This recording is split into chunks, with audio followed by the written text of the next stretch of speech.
Hi, welcome back to the channel. It's Ian from Pennyglen Cabin Life. I just want to start by saying thank you for all the subscribers and also for all your kind comments.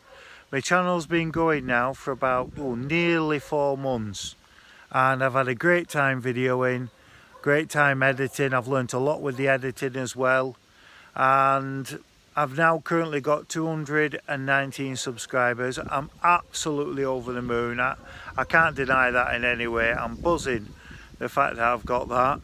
I'm hoping the channel will keep growing over time. So I'll give a bit of information. My stats are getting roughly 3,600 views a day. That's people hitting the actual channel. So, because I've got stats that tell me what the figures are for videos and how they're performing and everything like that. So that's roughly what I'm getting views on the channel every day. So I'm over the moon at that, I can't deny it.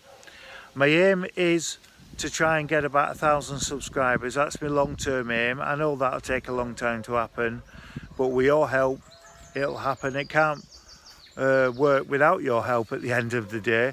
So my part is to try and do some good content, trying to get as much info out there about my life and everything up here in Scotland. So by me doing that, in return, hopefully you'll subscribe. So I hope that very much. Today I wanted to talk a little bit about the differences of living a town city life compared to the rural life that I live now. Now when I was younger, I lived in Bolton, Lancashire, and I lived in Barnsley, and I've lived in Penistone. Now Penistone's a more semi-rural type of village, but when I lived in the other places like Bolton and Barnsley, there was very built up areas, and you kind of, as you're growing up, you're just used to that. You don't think nothing of it. You're conditioned to it in a way where it doesn't actually make a difference. You're just kind of used to it all the time. And then when I moved to Penistone, I got married and I moved to Penistone. That was more a semi-rural life. And I used to hire some land close to me where I used to run the training classes on and everything. So I used to have quite a lot of people coming to my training school on a weekend, and then I run training classes on a night as well. I had all my regulars that come.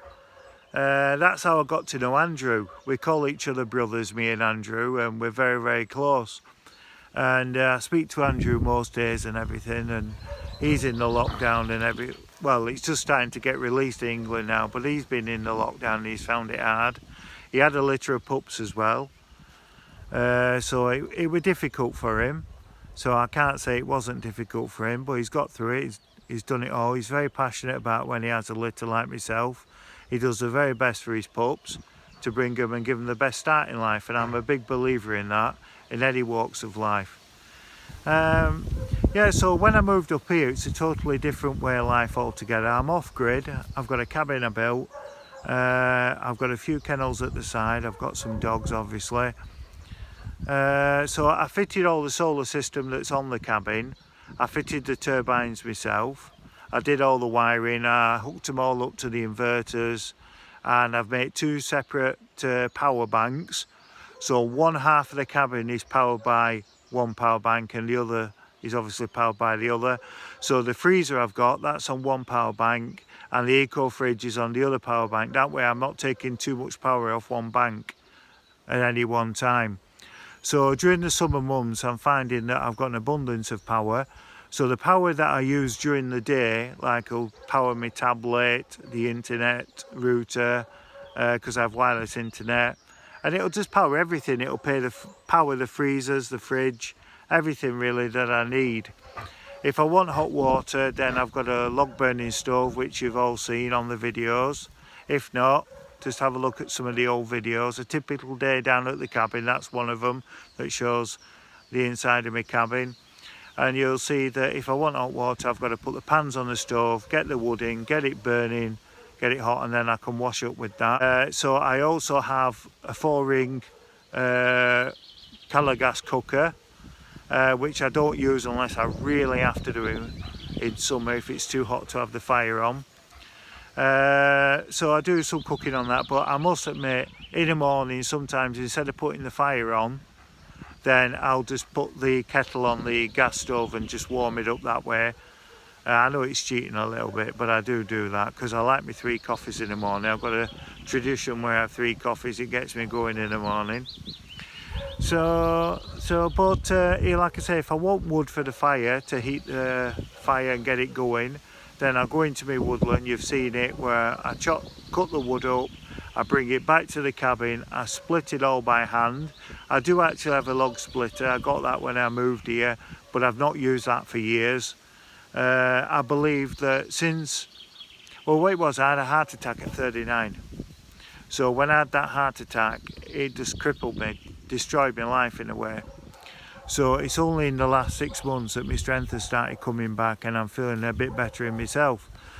So by using the axe, that's helped me because it's built up my body strength where I feel a bit stronger. But at the moment, I've not been splitting much wood because I've done my wrist. I don't know how I've done it, but it's quite painful, my wrist. So, so I've got a mate that might be nipping around for 2 minutes to help me shift something this afternoon. So I'm going to try and persuade him to come on camera, so I'll introduce him. And I might even ask him, he doesn't know yet, if he'll do some splitting wood for me, and he can give a comparison in his opinion of the 3 axes I have, which will be the unbranded axe, the Fisker axe and the chopper one. So he'll be able to give a comparison and tell me what he thinks. The only reason I'm letting him use my axe, because I don't like anybody using my axes, so the only reason I'm letting him do it, he does split his own wood, so he is competent with the axe. He knows how to use one properly. So that's the only reason I'm going to let him use the axe. I'm going to get back now. I'm going to do my dogs. I'm going to do a little video at the end with the puppies. They're at the age now when they're not sleeping that they're playing with each other. They're crawling around all over. It's really nice to see at that age. So with a bit of luck, they're going to be active when I film them. So yeah, you'll see a bit of video at the end. Right, I'm going to leave you in peace and I'll see you again.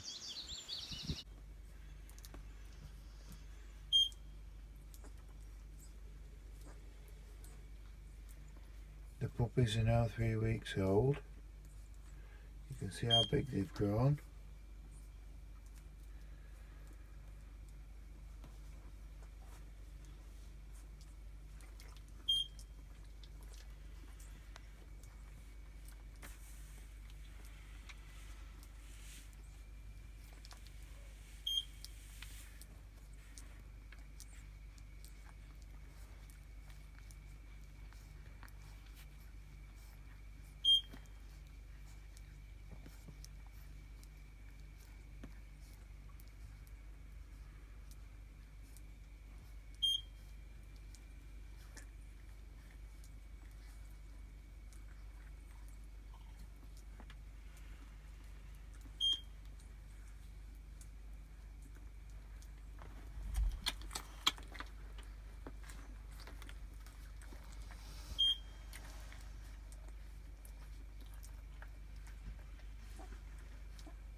Tweed, tweed.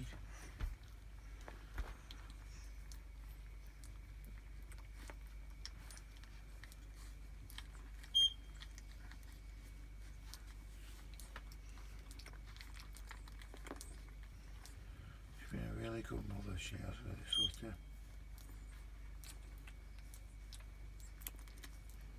Right, I'm going to sign off now, and I'll see you next time down at the cabin. Stay safe, stay well.